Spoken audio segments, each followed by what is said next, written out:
Hello and welcome everyone to our very first virtual Saturday morning physics event, the James Robert Walker Memorial Lecture.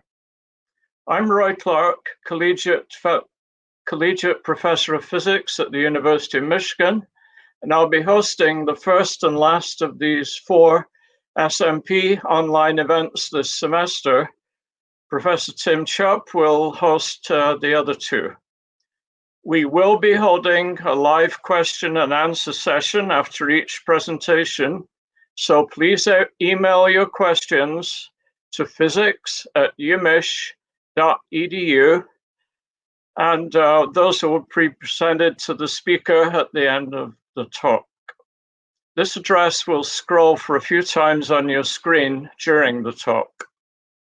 Before I introduce today's speaker, let me take a moment to express our sincere gratitude for the wonderful level of support and enthusiasm that you've all shown for Saturday morning physics over the years. A special shout out to our sponsors, especially for gifts from you, our regular supporters, the Lois Tiffany Endowment, the Hideko Tamazawa Endowment, and the Walker family. And at this point, I'd like to begin with a brief video recorded by Diana Walker McPhail as a tribute to her father, for whom this lecture is dedicated. Good morning, everyone. I hope that this finds you doing very well. I'm really excited and quite honored to be here to introduce the first Saturday morning physics lecture of the fall of 2020. Our virtual lecture represents resiliency and quite a trying time when it's paramount that we execute our imagination, creativity, and curiosity.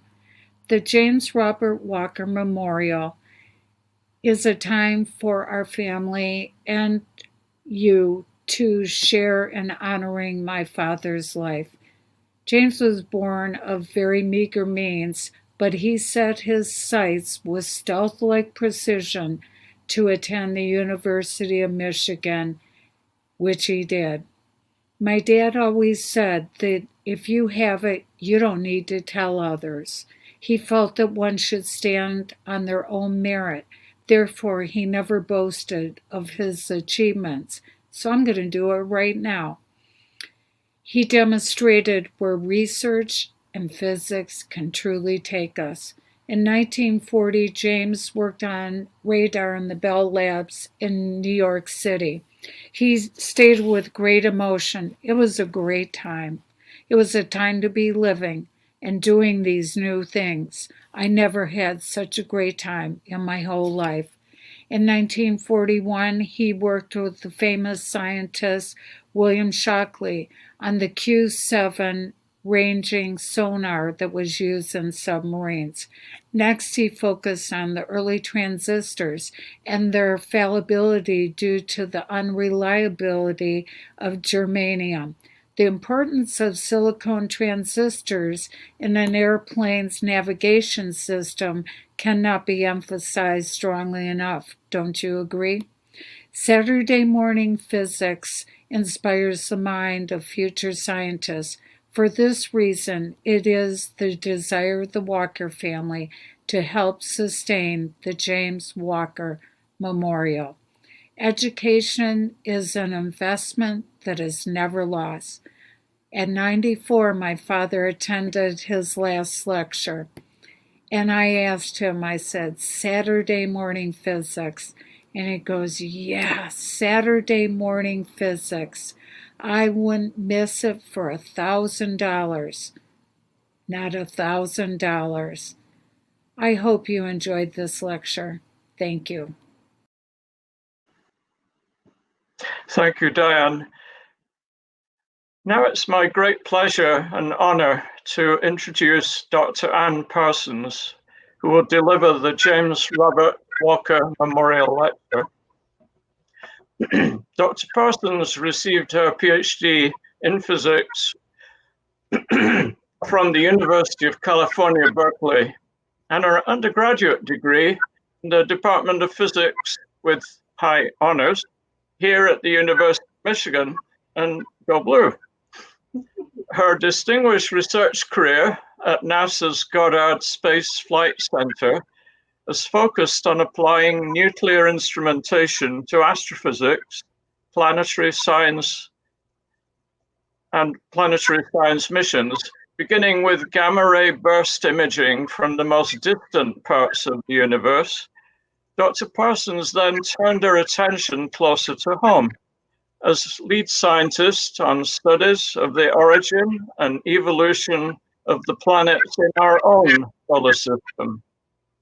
This project used pulse neutron generators, a project on which I was privileged to co-advise with Anne, one of our very own applied physics doctoral students here at the University of Michigan.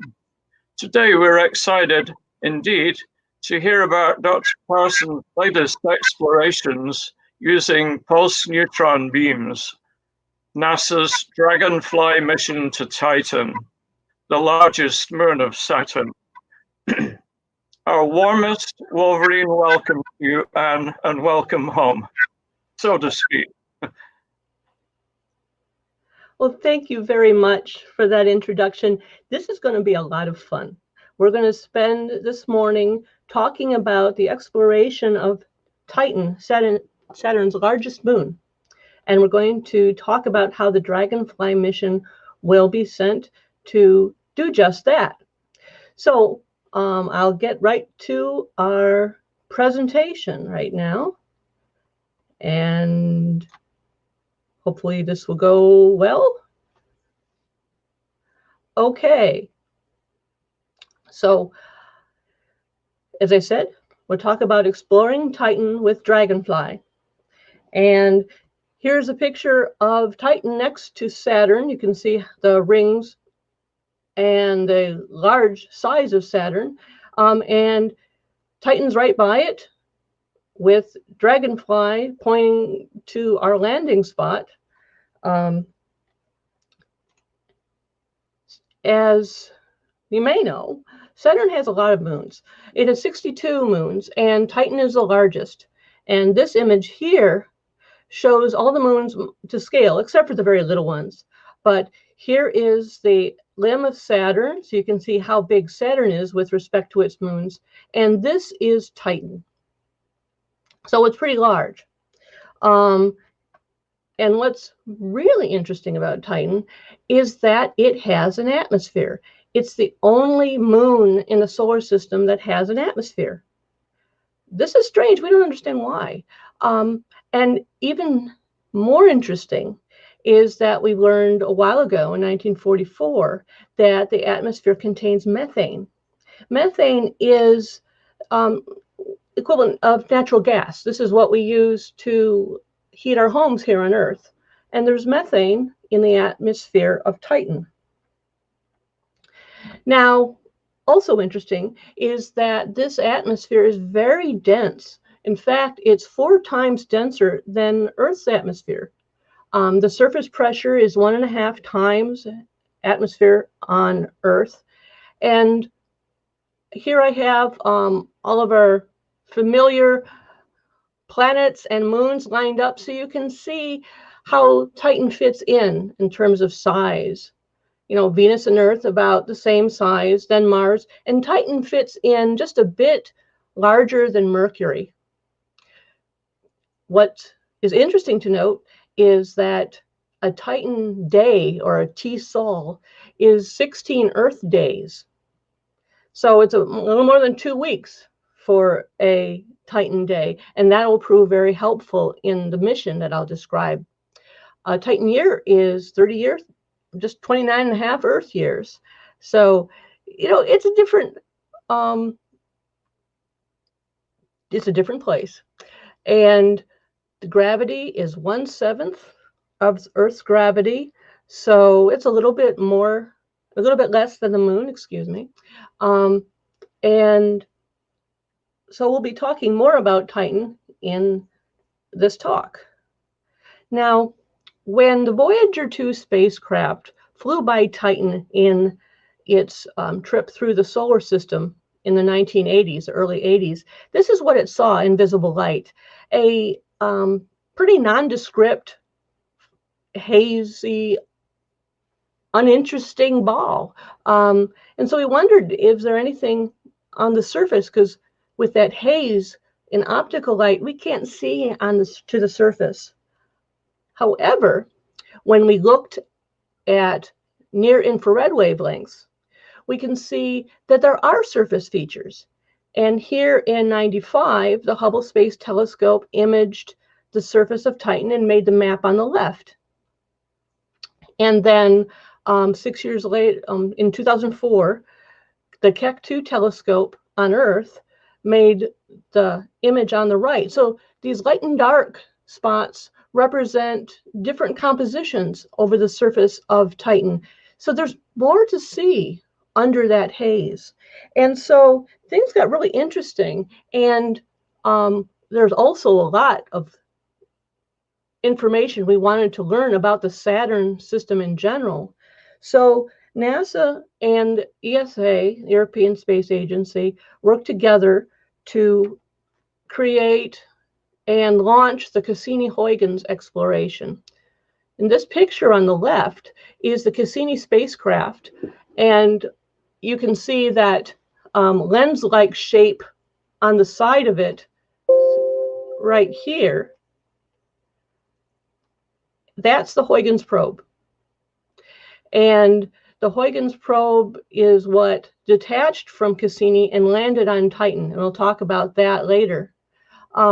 But this picture over here shows the Huygens probe as it was being put together. And you can see see how large the Titan Cassini probe, Huygens probe is. And so these spacecraft are really large, like the size of a big bus, taking scientific instruments out to the outer reaches of the solar system. Now, Cassini arrived in the Saturn neighborhood in July of 2004, and it released the Huygens probe to descend and land on Titan in January of 2005.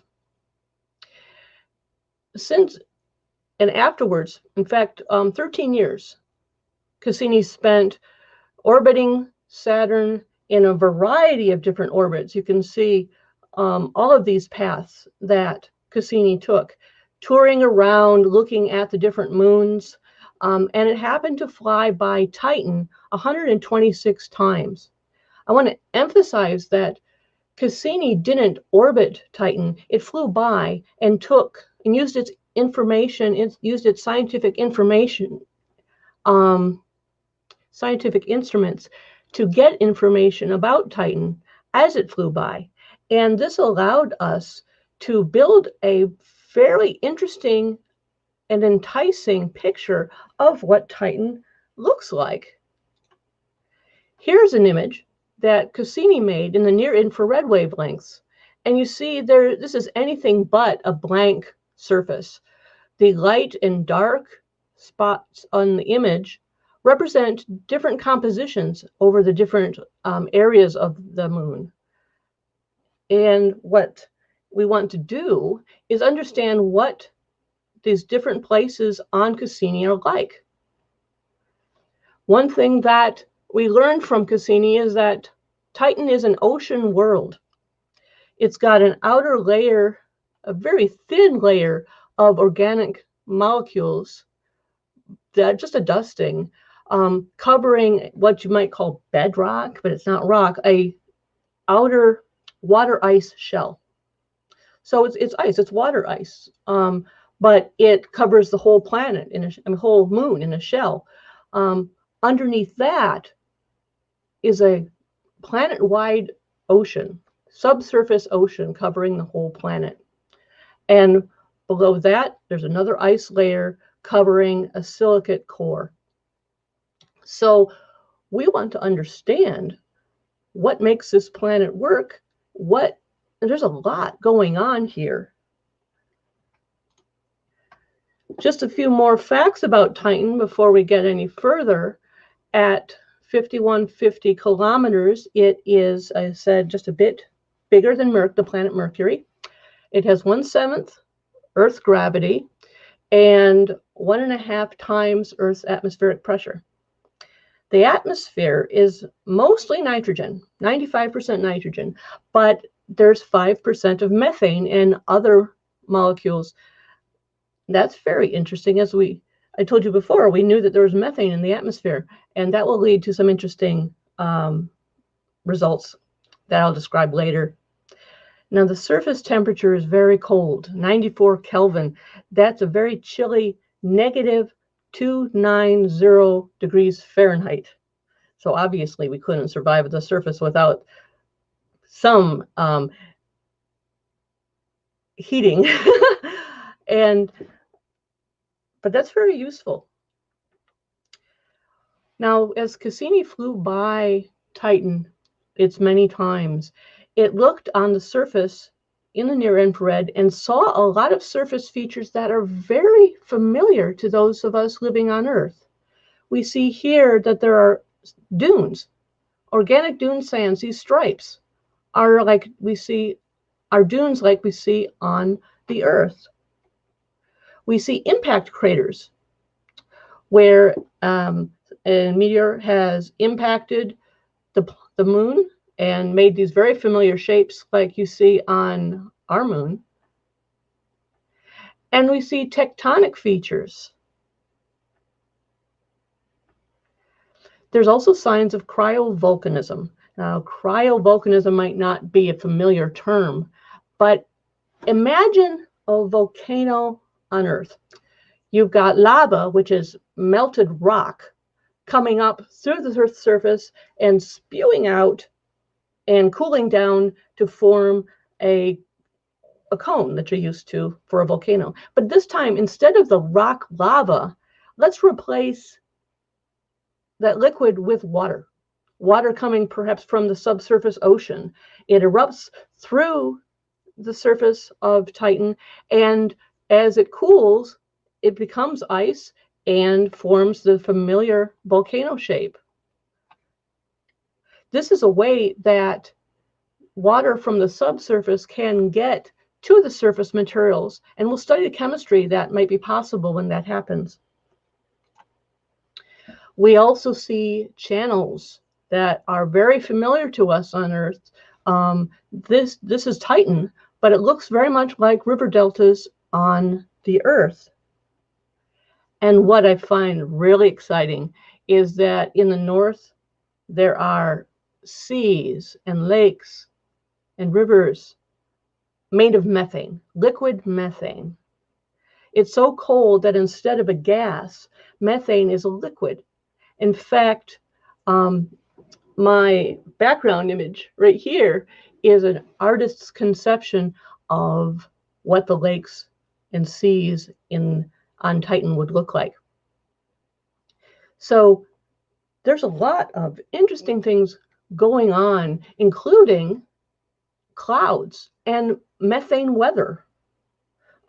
There is a methane cycle on Titan, very much like Earth's water cycle. What I mean by that is you've got the liquid methane on the surface evaporating, like shown in the picture on the left, and forming clouds, like these lighter areas on the right.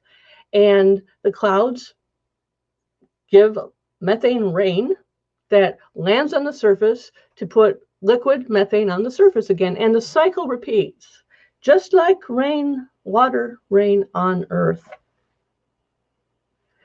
Now, the Huygens probe was released from the Cassini spacecraft in 2005, and it measured the composition and temperature and pressure profiles of the atmosphere as it came down through the atmosphere of Titan. But it landed and also gave us our first look at the surface of Titan. And the picture to the right of this artist illustration shows you a photograph that the Huygens lander took.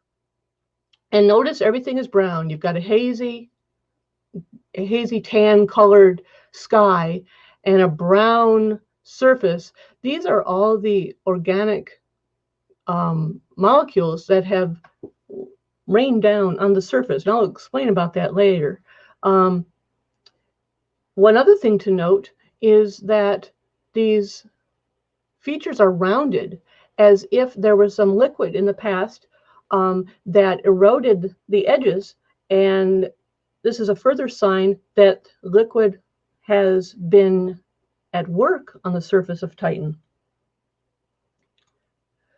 So what is especially interesting is that Titan has very complex organic chemistry going on.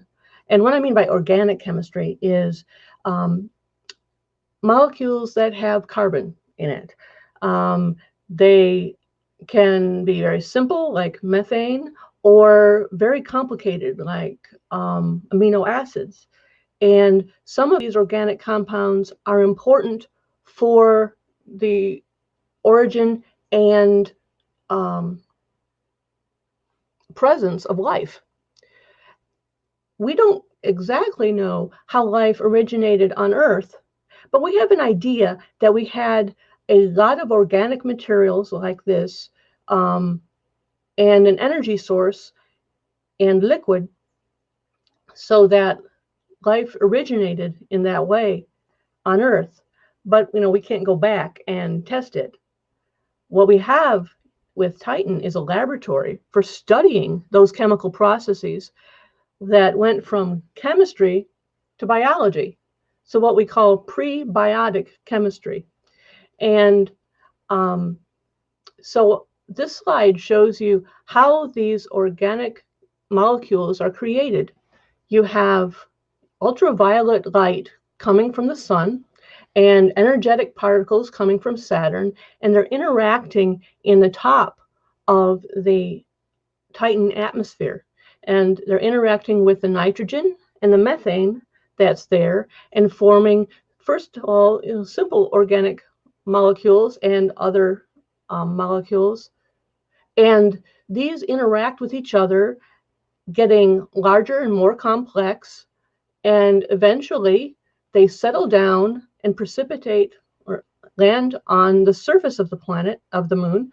So it's very convenient if we land a spacecraft there, we can look to see what chemical processes have happened, how that surface is composed. And what's also interesting, I'll show, is that there's the likelihood that these materials interacted with water. And so the building blocks of life could be present on Titan. We just have to go there and find out. So, as I indicated, the key ingredients necessary for life are first an energy source. Now you've got the UV light from the sun and energetic particles coming from Saturn and elsewhere, and they're interacting with the methane and the nitrogen in the atmosphere. So you've got energy coming from the chemical reactions and the ultraviolet light from the sun. And then you have that organic material with all that carbon, and that's made in the upper atmosphere and falls down to the surface. And it's a very complicated, it's very complex molecules that are similar to the building blocks of life, or could be. And that's what we're trying to find out. Then we have liquid. We have water that could be from Titan's early history, or maybe there is connection to the subsurface ocean through that ice, or comes from impacts of meteors onto the surface. So there's definitely water there to interact with those organic materials. But we don't just have one liquid, we have two. There's that methane that at the cold temperature on Titan is a liquid. And like I said, there's methane weather. So you're having a possibility, the clear happenstance of liquid methane interacting with the organic material on the surface, and that could support the development of life we're not familiar with. So on Titan, we've got an environment that looks a lot like Earth and has a lot of the geology, the topography and environmental conditions on Earth, and we can study whether the chemistry has progressed into something we recognize as the precursors to biochemistry. So Titan offers the next step to answering some fundamental questions. What makes a planet or moon habitable? What chemical processes led to the development of life? And has life developed elsewhere in our solar system? Well, Cassini told us where to look on Titan for these answers. It showed us that we have a diverse set of surface materials and environments, showing here in these Cassini images of Titan in the infrared. But the challenge is to get scientific instruments on the surface of Titan to measure what these different areas are composed of. And we don't want to just land in one spot. It would be like somebody sending a probe to Earth and landing in a parking lot. They wouldn't know what the Sierra Nevada looked like. It's not good enough. What we need is a way to get from one place to the other, so we can study Titan in its variety of surface environments. But we're lucky because heavier than air mobility is highly efficient on Titan. It's possible, instead of roving from one place to the other, which is slow, we can fly. The fact that the atmospheric density is 4 times higher than Earth means that you don't need as large wing or rotor area so you can get sufficient lift. The fact that the gravity is 1/7 of Earth's gravity means you don't need as much power to fly. So what NASA is going to do is send the Dragonfly lander to the surface of Titan so it can fly around to different locations, measuring the chemistry on the surface as well as the characteristics of the atmosphere. So here is the Dragonfly New Frontiers mission. The principal investigator, the main scientist, is Dr. Elizabeth Zibby Turtle, and she works at the Johns Hopkins Applied Physics Laboratory in Maryland. We have many partners, and this whole long list isn't complete, but at the top you see NASA Goddard Space Flight Center, where I work, which is only about 30 minutes away by driving from Applied Physics Laboratory. But also I've highlighted the fact that the University of Michigan is also participating in the Dragonfly mission by supplying some of the electronics for the Dragonfly mass spectrometer. So go blue. Our mission timeline is now for a launch in 2027. And our arrival is expected to be around 2034. The arrival time really depends on which launch vehicle NASA selects. If we have a heavy launch vehicle, we could get there a little earlier. If we have a medium lift launch vehicle, it would be a little later. But the point is, it takes a long time to get to the Saturn neighborhood. So we're going to be waiting a while. We're going to be entering the atmosphere directly. There will be no orbiting beforehand. And I want to note that we will be arriving at Titan about almost exactly 1 year, 1 Saturn year, that is, from when the Huygens probe landed. Now, this was to be a little video that shows Titan flying on Saturn, on Titan, excuse me, it shows Dragonfly detaching from the parachute and flying over Titan. It is not working, unfortunately, but it can be accessed on the Dragonfly website. I'll give you the link later on.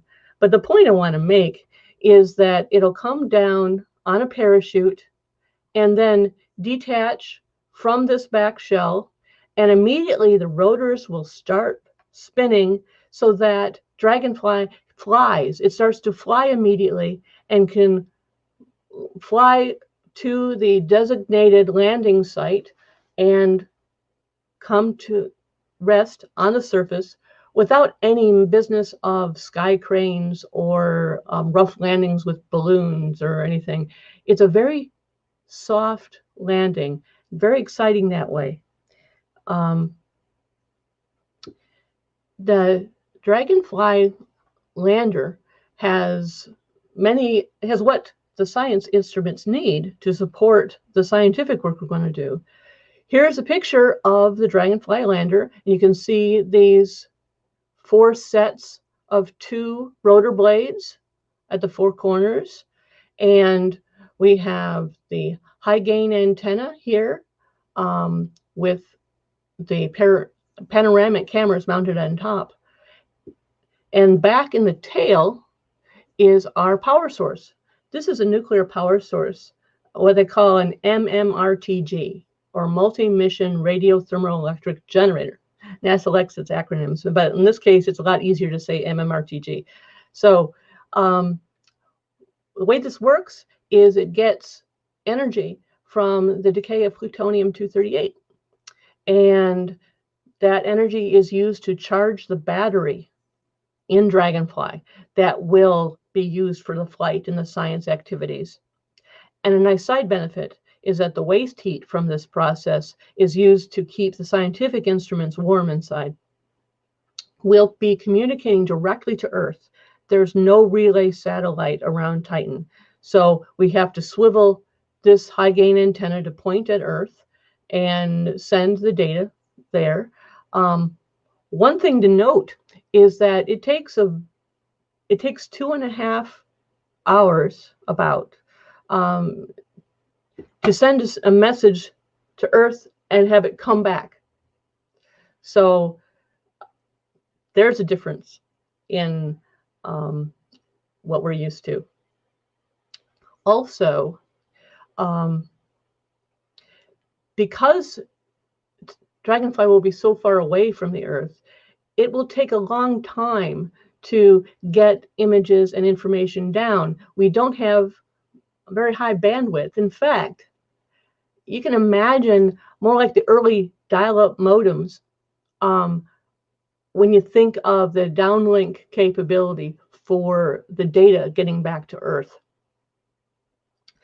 But Dragonfly inside has, scientific information, scientific instruments that will measure both the composition and profiles of the atmosphere and the surface composition. But most of the time will be spent with Dragonfly on the surface of Titan. Now, here's that map of Titan's surface, that Cassini that I showed, that Cassini made. And this green rectangle encloses the Selk crater. That's where we want to go. And here's a close-up view that shows the ellipse where we're planning on landing Dragonfly.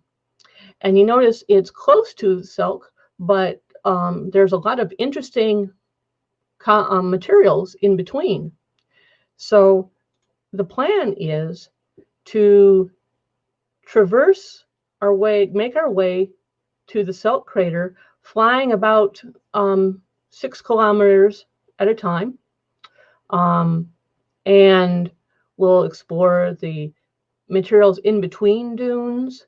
We'll be able to see the dune sands. And then when we get closer to the crater, we'll see the materials that have been ejected when you had the first impact. And then we'll make it to the center of the crater and measure possibly all of these materials. It'll be very exciting. We're expecting to have at least 24 unique landing sites. The mission will take about 3 years of exploration. So it's That's more than 70 TSOLs, or Titan days, of science operation. The total distance getting from here to there, to the crater, is about 180 kilometers, and depending, of course, on where we land in this ellipse. Now, what's also interesting about Dragonfly is that there's nobody on the Earth, controlling it with a controller or a joystick like a rover or a drone that you're familiar with using on Earth. You've got 2.5 hours delay from Earth to Titan and back. You can't have a real-time operation of this device. So what we have is an autonomous program for the operation of Dragonfly on Titan. They're pre-programmed operations like flying, taking off, landing, and all we do is we send commands to the lander telling it, okay, take off according to these requirements. And Dragonfly does its job, shows and tells us how it went. One other thing to note is that we will be using a leapfrog exploration strategy to scout further landing sites. We'll have a landing site in mind when we take off, but instead of immediately landing there, we'll go a little further and scout out the terrain and materials at a different location. We'll take a lot of aerial photographs and make measurements of importance to determine where we might want to go. And then we'll double back and land at our intended landing site and do our science operations. The nominal schedule is to fly once per 2 TSOLs, or about once every Earth month. And what's great is that because a Titan day is 16 Earth days, we have the time we need to look at the data that we get from our surveillance missions, looking at the candidate landing sites. We'll be able to determine where we want to go next. And after we're done making our surface measurements on our landing site, then we'll take off again. And instead of landing immediately at our candidate site, we'll go off and look for the next place that we want to land. So I do want to emphasize that most of the time, Dragonfly will be on the surface of Titan, making the scientific measurements. Dragonfly allows for multidisciplinary science measurements. We'll study the prebiotic chemistry. This is the analysis of chemical components and processes at work that could produce compounds that are biologically relevant. We'll be studying the habitable environments by measuring atmospheric conditions and identifying the methane reservoirs, as well as constraining the process that would mix the organics with past surface liquid water that could have come from the subsurface ocean, among other possibilities. And finally, we'll be searching for biosignatures. These are chemical evidence of water or hydrocarbon-based life. Here's a picture of Dragonfly on the surface of Titan. Of course, it's an artist's illustration because we haven't gotten there yet.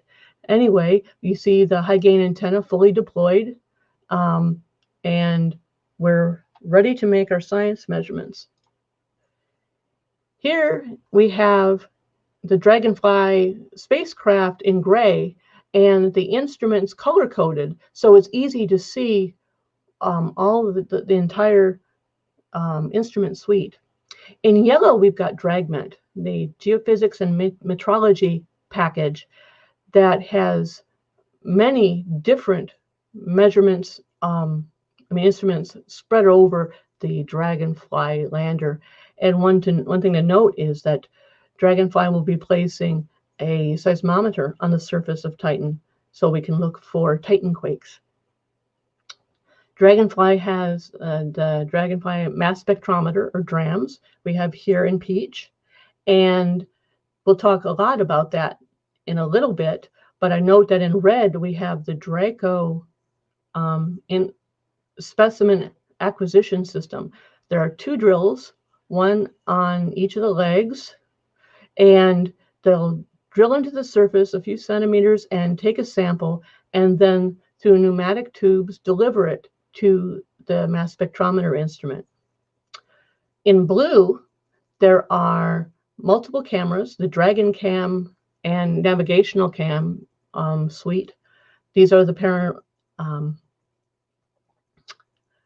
panoramic cameras that I pointed out before, but we've got forward and down-facing cameras. And finally, there is the Dragon's gamma ray neutron spectrometer. This is the instrument that I work on and that Roy talked about. This can measure the composition of the subsurface without having to take a sample. And I'll show you how that works later as well. Now, coming up, we had, yes, it doesn't work. We have a movie that discussed how the DRAMS instrument works. It's unfortunate that it doesn't play, but again, this is available on the Dragonfly website, so you can go look at it afterwards. But the point is that the Draco drills drill into the surface, transfer the material into some sample cups that are sent into the DRAMS mass spectrometer for detailed chemical analysis. And I have slides to show you what that chemical analysis is. Now, one thing that's very important is we've got to make sure that the Titan surface materials don't clog up Draco. It's no good if you get a sticky surface and it blocks the pneumatic tubes. We got to make sure that just never happens. And so the first thing that will happen is that the Draco drills will just dig up some of the tailings on the surface, and we'll look at it with our cameras to determine whether it's sticky. In fact, on the Earth, we've done a lot of tests with different kinds of particulate materials like coal dust, walnut shells, beach sand, silica sand, glass beads, and paraffin, and mixed the sand with oil at various amounts so we could study what happens when you have different levels of stickiness. And what we'll be able to do is determine before we take a sample whether the material is going to be anything that would be dangerous or that would clog up the system. So we'll be selective. But once we've determined that it's a safe sample to take, there will be, well, the drill will go and the material will be sucked up with a vacuum, a pneumatic system, and the particles will land in these collection cups. The excess material will be exhausted, and the collection cups will be presented to the mass spectrometer. So I'm moving to the next slide. There we go. The DRAMS instrument will provide a comprehensive study of the chemical complexity and diversity of Titan's solid surface. And what this instrument can do is measure the molecular structure of the materials and determine what's there, what chemical components are there, and what processes have occurred to produce possibly biologically relevant compounds. This image, this graph here is a graph of enthalpy of vaporization, that's not as important, but is horizontal scale is molecular weight, basically the number of neutrons or protons that a molecule contains. And so the simplest molecules have molecular weights that are low.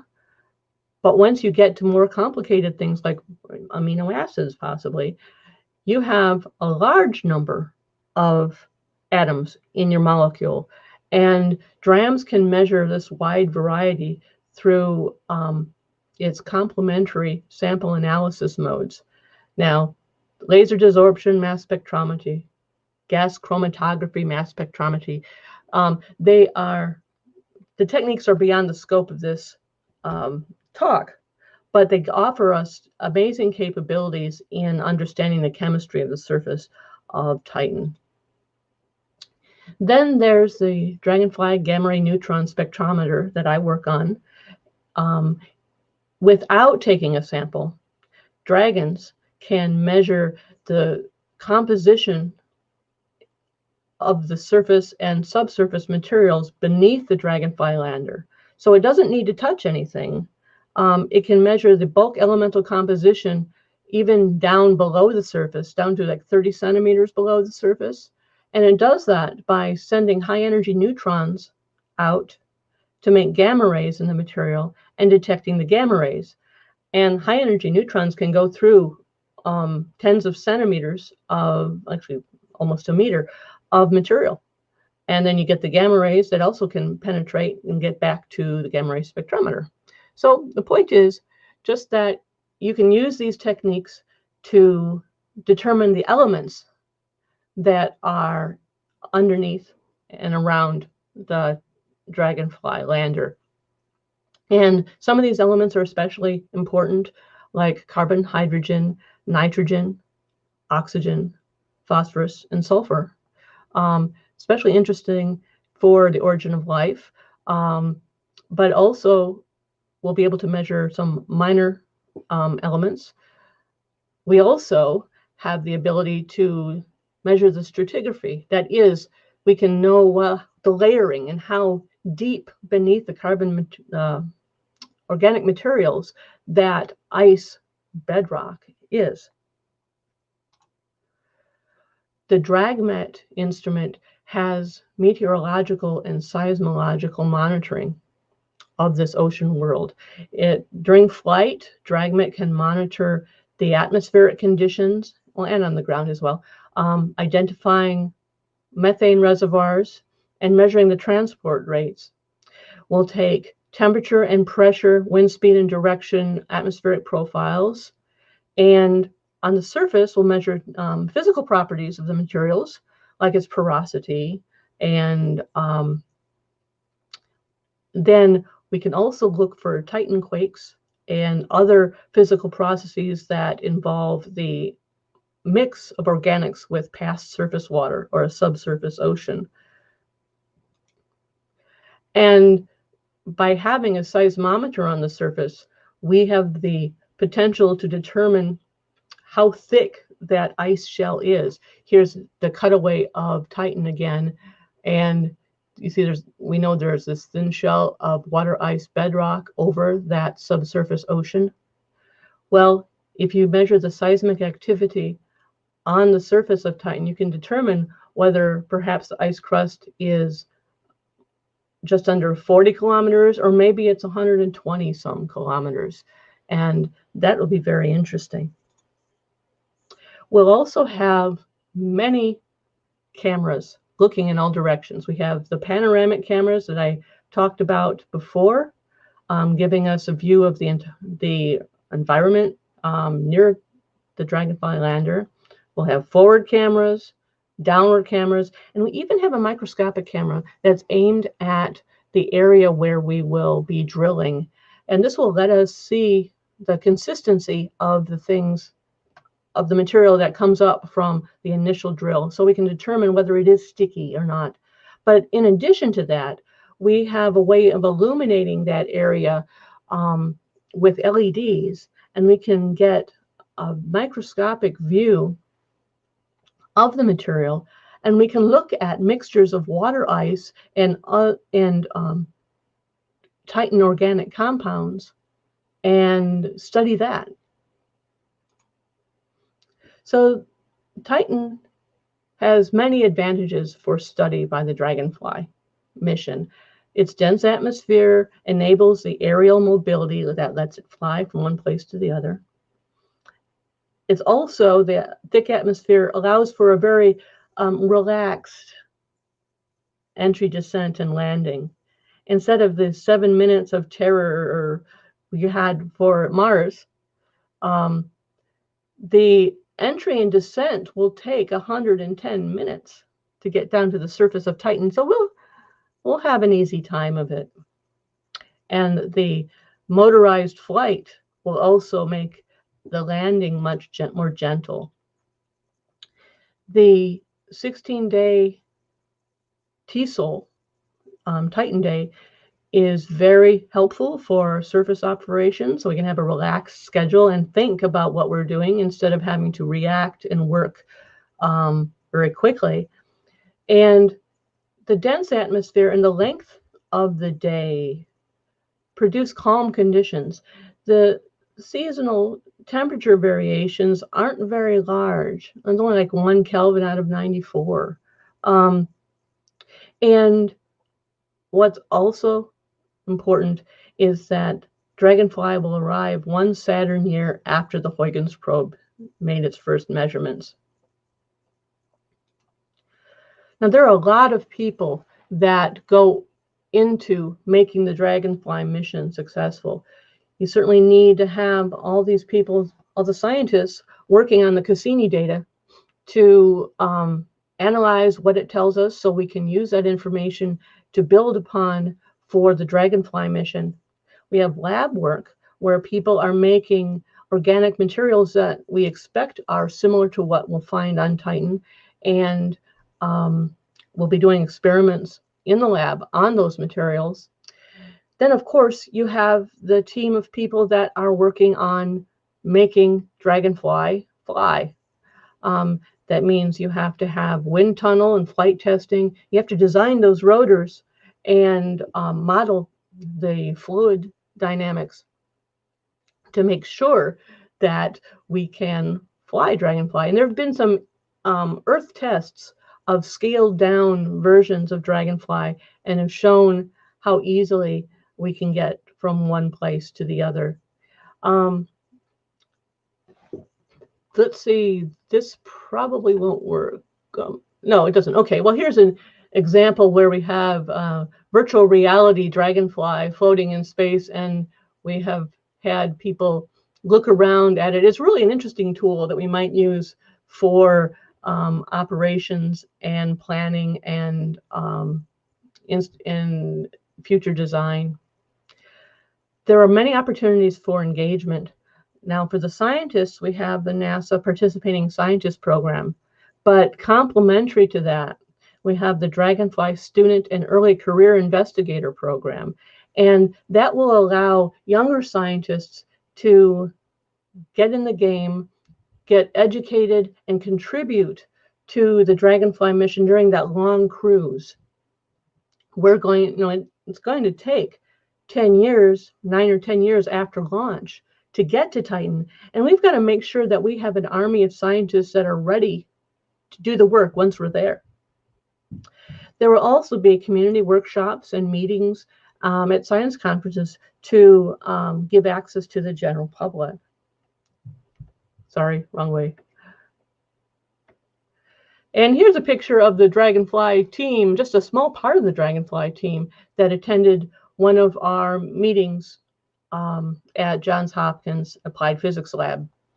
And Zippy Turtle, the PI, is right here. And there I am. So we've had a lot of fun, but it's been a lot of hard work. But in summary, I'll say that the Dragonfly mission will allow the exploration and discovery on an ocean world to determine how far chemistry has progressed in the environments, providing the key ingredients for life. And this image shows the descent and landing, flying of dragonfly sitting on the surface making its science measurements, then flying off to its next location. So I'll conclude my talk with this slide showing the URL for the Dragonfly website. And I encourage you to go to http://dragonfly.jhuapl.edu. There's a lot of information and videos and images and plenty to see to catch the excitement of the Dragonfly mission. So with that, I'll end and we can proceed with questions.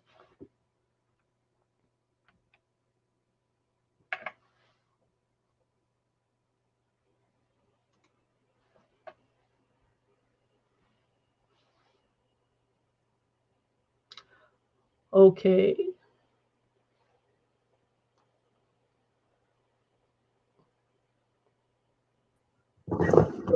Well, thank you, Anne, for that incredible lecture.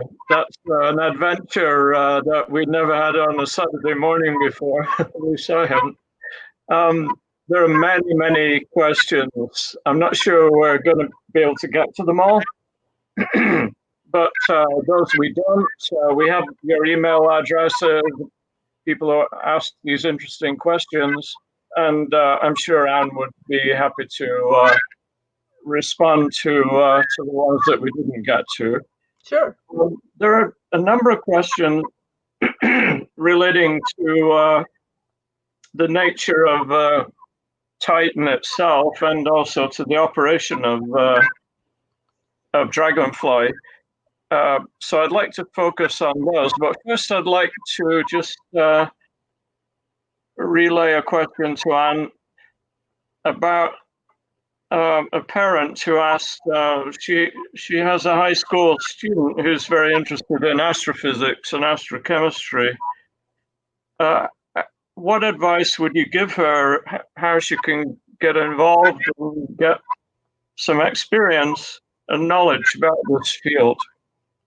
Well, there are many internship opportunities through NASA and through Johns Hopkins where you can spend a summer working with scientists at different laboratories.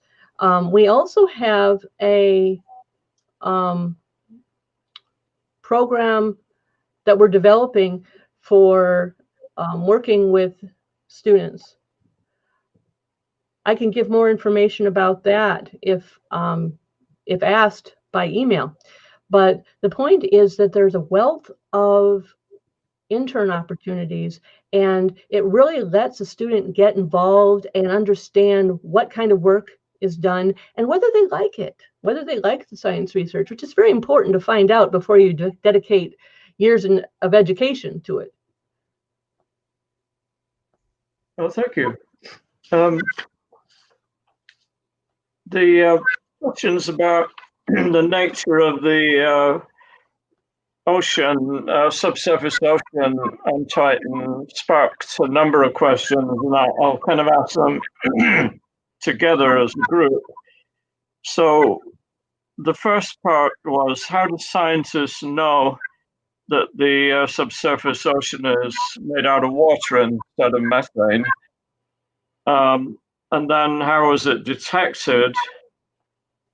And is there a kind of quote unquote hot 32 degrees Fahrenheit liquid-like nature of water on Titan? Could you answer those together? So how do scientists know that it's actually water? So we can measure spectroscopically what that bedrock is made of. What we find in the infrared is that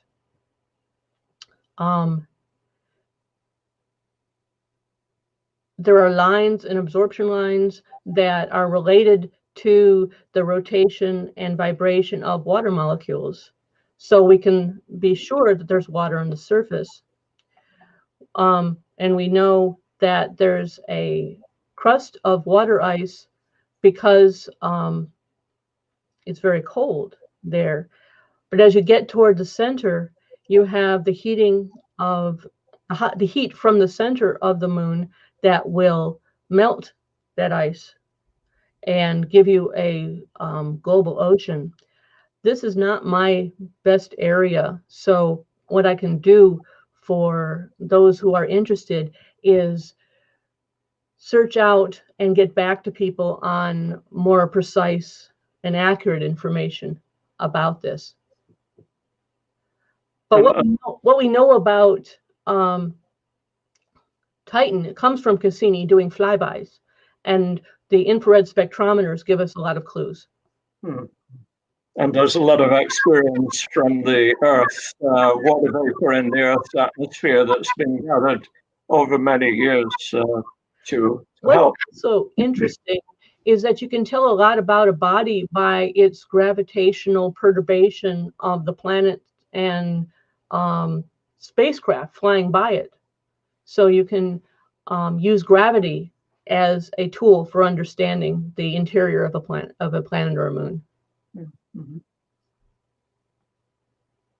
Then there are a number of questions about the undersurface volcanoes. What is the pressure source that drives those the volcanic activity, be it water or methane? And can there be flash floods, for example? And I thought that was a really interesting question too. That's an interesting question. Well, you've got the weight of the ice shell on top of that ocean. So just like on Earth, you've got the weight of the crust putting pressure on the liquid rock underneath, you'd have the same thing happening on Titan. It's just that it's water, ice, and an ocean. That would be my best answer. So I guess there could well be flash floods. Unlikely. And then another question was: is there wind in the atmosphere, and could that endanger the operation of Dragonfly? The winds are rather calm, and that's because the day is long and the pressure is high, the air density is high. So the winds are much less than on Earth. And the Dragonfly mission has that lander designed to handle the winds that we would expect.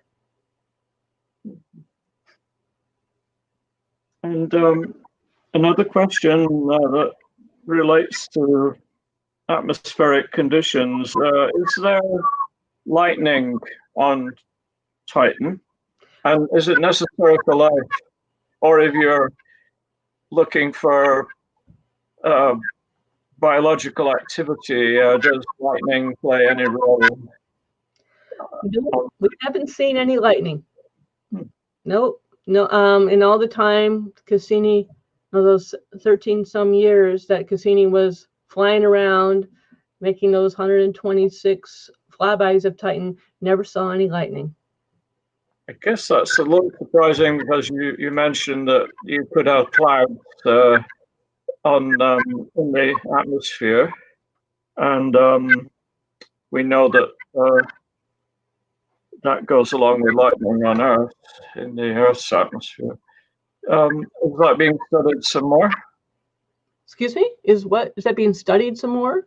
The electrical aspects of the weather, if you like, in Titan. We'll have the ability to study the atmospheric conditions when we're flying, but we don't expect to encounter lightning. So I guess there's a lot that's going to be learned, a lot more that's going to be learned about the nature of the really interesting moon as we go forward. Mm-hmm. Another question that I see here, someone asked, as a sailor, I'm curious about how you characterize winds. Rain droplets, for example, are they characterized? The existence of dunes implies high winds. You said earlier there probably weren't very high winds. So maybe at some time in the past, what tools or analysis we use to forecast what you're going to encounter on Titan?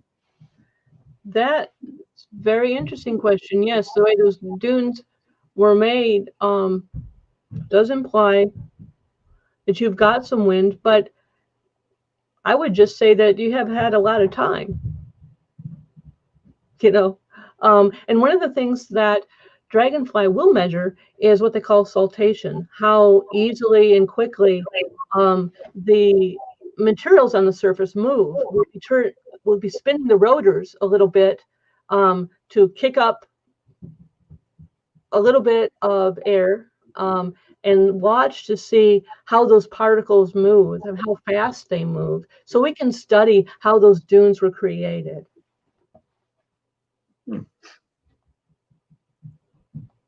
I had a question, which is that methane, we know in the Earth's atmosphere is a potent greenhouse gas. Can this contribute to somehow warming a very chilly 90 Kelvin background temperature? Would that temperature be lower even if there wasn't a very high concentration of methane? Well, what's important is that's a question that I would have to defer to. We have so much information, so many experts on the team that could answer that better than I. But also there are characteristics of the atmosphere, including the temperature profiles, that determine how much of like the methane is retained and gives us reason why there aren't large oceans of methane like there are on Earth. So sometimes it's really a complicated set of environmental factors that determine how the greenhouse gas would interact in the atmosphere. And I'll have to think about that. And if anyone's interested, I'll get back. I'll talk to our experts here and get back to them. Yeah, and again, I think we don't really know enough about our own planet's atmosphere in that respect. We're still learning about how to model that. Right. So with Titan, there's a different set of conditions, but it's going to be really interesting. Yes. There are a number of questions I want to get to about the operation of Dragonfly, and one question was, how does Dragonfly maintain its upright orientation? Does it have compensating ability in case one of the rotors fails? And I guess that question must have come from somebody who has done some work with drones and had that happen. And how far is it expected to travel from its initial landing place?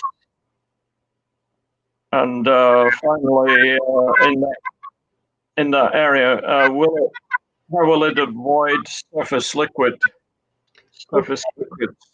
Let me unpack that. Many questions. How does it stay upright? Well, it's a lot of work by the mechanical engineers to make sure that the center of mass is over the base, of course. But we've also done a lot of simulations about what the largest slope is where Titan could land, where Dragonfly could land safely without rolling over. And the nice thing is that from the air, we can determine the slope of the terrain. And so we can identify good landing sites. So we have requirements on the landing sites where we'll attempt, on the terrain where we'll attempt a landing, and to make sure we don't roll over. There's a lot of margin. There's a tremendous amount of design margin in this. So another thing that's really important is that if Dragonfly runs into trouble, often there will be the opportunity to just lift back off. I don't know how easy it would be if we get into real trouble, but the point is, if a landing site is problematic, we can relocate a bit. But what's great is that our landing system is sophisticated enough to very carefully identify the locations where landing is safe. Now, there were other questions. I forgot the last. Could you remind me? Yeah. Basically, avoiding surface hazards, including liquids, including Right. mountains in the background, which look rather formidable. Well, we only have seas at the pole. We've seen them in the North Pole of Titan. There aren't any seas in the equatorial regions where Dragonfly will be landing. So there's no methane seas where we're going. And in fact, the polar region is so far away that we're not likely to get there.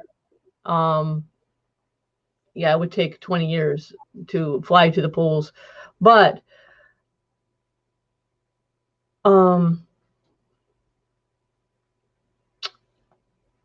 we don't have much in terms of methane seas, and we have as I was saying, a very sophisticated system for determining the nature of the potential landing sites. So we can identify locations that don't have any rocks larger or features larger than a certain size, and provide the scientists on the ground information about a prioritized list of safe landing sites at a candidate location.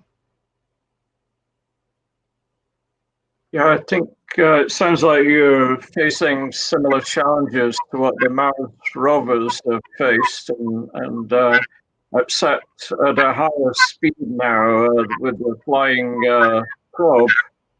The speed of which this information has corrections and real-time issues are much higher frequency,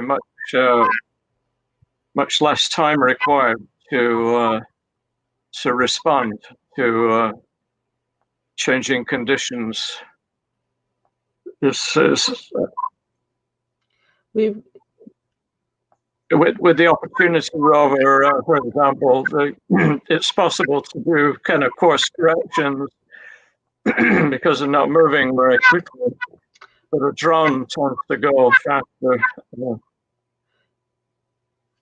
Yeah, yes, but the nice thing is that there aren't any obstacles while you're flying. You're not going to run into. We'll make sure we don't run into a hill or something. Yeah, interesting. So another question is to do with the cell on Titan. Is it measured with respect to the sun or Saturn? Or in some other way? It's the day-night cycle on Titan, and that means its orbit around Saturn, so that, of course, when it's behind Saturn, you don't see the sun, so it's nighttime.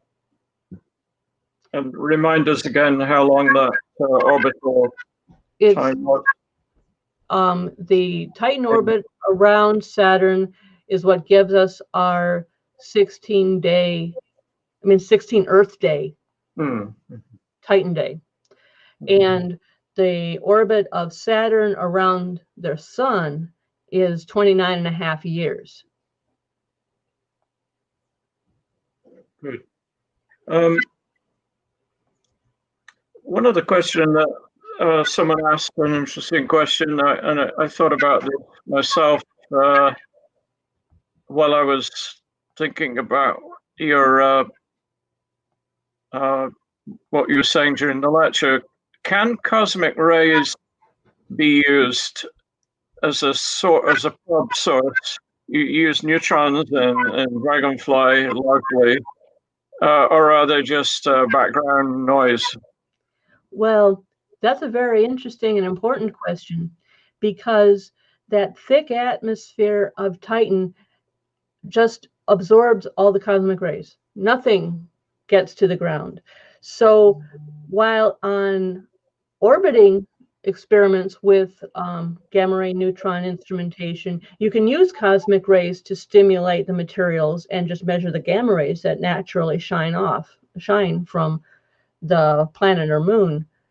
However, on Titan, the atmosphere is so thick that the cosmic rays don't get to the surface. So we have to bring our own source of neutrons. And we have a pulsed neutron generator that we bring as part of the Dragon's instrument, that where you have deuterium and tritium accelerated together to make 14 MeV, 14 mega electron volt neutrons. And even how about muons? Can those are produced by, as you know, by cosmic rays in the upper atmosphere, at least on Earth? Can they reach the surface? Muons? You wouldn't get too many muons, and they wouldn't do the job that you need them to do to excite the gammas. Because these are nuclear interactions. You've got neutrons hitting the nucleus, so the energies are higher than atomic. Yeah, I was thinking for a chemical analysis, computation of X-rays. Anyway, good. So we're approaching the end of our question and answer session. There are a few extra questions that the audience has asked. They're really interesting. One is there evidence of amino acids and larger alkanes? That is precisely the reason we want to send Dragonfly to Titan, because we don't know. And that's precisely the type of things that the DRAMS, Dragonfly Mass Spectrometer instrument, will determine. We're looking for these building blocks of life. Now we find amino acids on meteorites, so we know they're in the solar system. We don't know what's on Titan yet.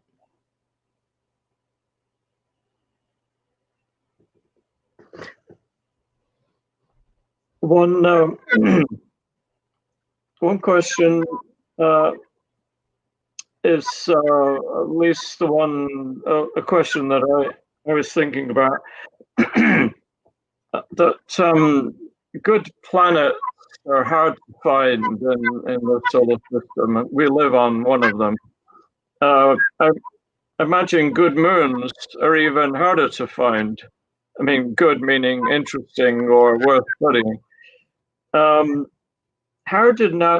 could you say something about the process that went through in screening candidates for this kind of exploration? Well, like any scientific exploration, you have some information that leads to more questions. You find ways to answer those questions, and it leads to more questions. We've been studying the solar system for a long time using the equipment we have.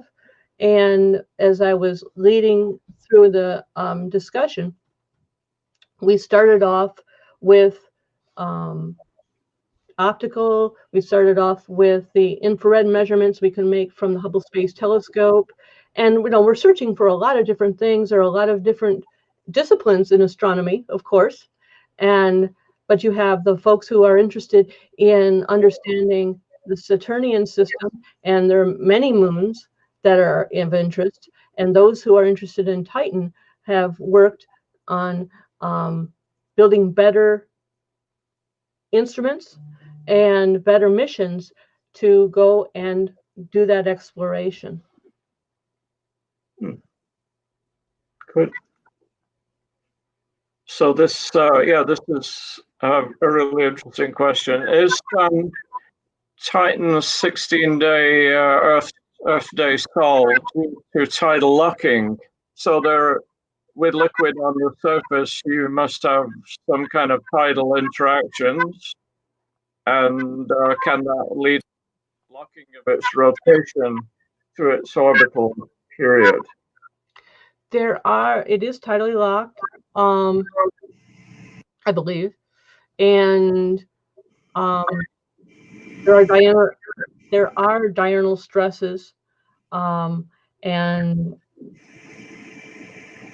I'm not expert in that to give further information. And like Dr. Carson said earlier, there is a website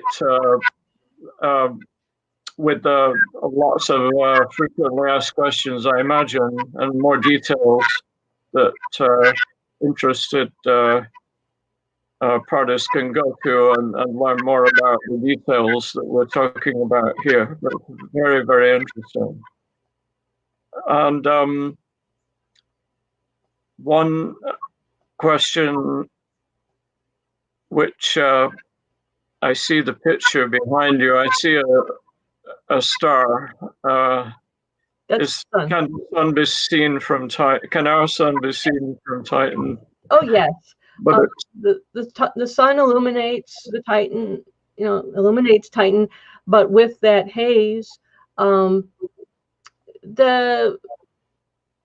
it's like twilight, like Earth twilight. You can certainly see, but the sun's so far away, and then you've got the haze of Titan, so it's much dimmer than what we experience on Earth.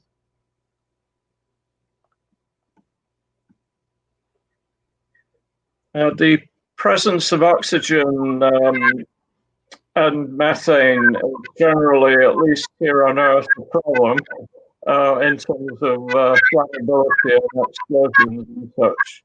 There's no oxygen there. So it's just not an issue at all. That's right. Somebody was asking if you're drilling and you have a spark. Kaboom! No kaboom. No kaboom. Okay.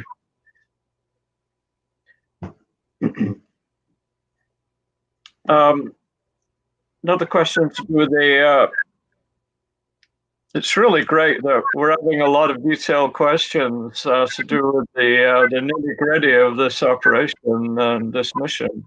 The high gain antenna seems remarkably small for the billion-kilometer range involved. What is its technology? Is it a phased array? What is the transmitter power? And what kind of ground station is required? Or is it an orbital station? Could you say something about that? It's not an orbital station. It's direct to Earth, the ground on Earth. And I can't comment on the antenna and its capabilities, but it's designed to be sufficient to get the data to Earth in a timely manner, without taking up too much mass and without being too large. You have to fit Dragonfly into the nose cone or the fairing of a rocket. It can't be huge, and it also can't be heavy because you're flying from one place to the other. So there are constraints, of course, on the size of the antennae, but they're just trade studies. What will fit, what will work, and you end up with the design that we have. Thank you. question to do again with Titan's surface. Is it well enough understood that Dragonfly won't have trouble like melting the local area, sinking, or the lake's surface being so extensive that getting back to terra firma, Titan terra firma, is a challenge? And I guess you were indicating that you were going to avoid a lot of those problems, but are there any additional difficulties there? No, we don't anticipate any difficulties because that layer of organic material is rather thin. It's on tens of centimeters thick, and then you're on top of water ice. So when we land, we'll be measuring the force profile to see how much give there is in the material. But there's no reason to think that we'd sink in. And it does have the capability to detect small pools of ethane or methane. And is it programmed to consider the shores of these pools? It's interesting. So someone is thinking in our terms about the shores being one of the most interesting interfaces. That's a great question. What we're wondering about is what's inside the center of Silk Crater. And we'll be looking at the ejecta from the impact. And we presume that at one time there was liquid water because that impact would have heated the ice and melted it. And one of the important things we want to understand is how long that water was there. And that will affect how, what kind of chemistry could have happened. So we'll see what we find. Yeah. All right. Well, we're toward the end of our question and answer period. I want to thank Anne for a wonderful lecture and given us a lot to think about, not only how these missions are planned, but how teams of people have to get together for long periods, essentially their whole career, to make something like this successful. And thanks again, Anne. It was fun. And I want to invite everyone to tune in to Saturday Morning Physics next week, when we'll have a really another exciting lecture from our very own Fred Adams on cosmological issues. So thanks again, Anne. Great. Take care. Bye. Bye-bye.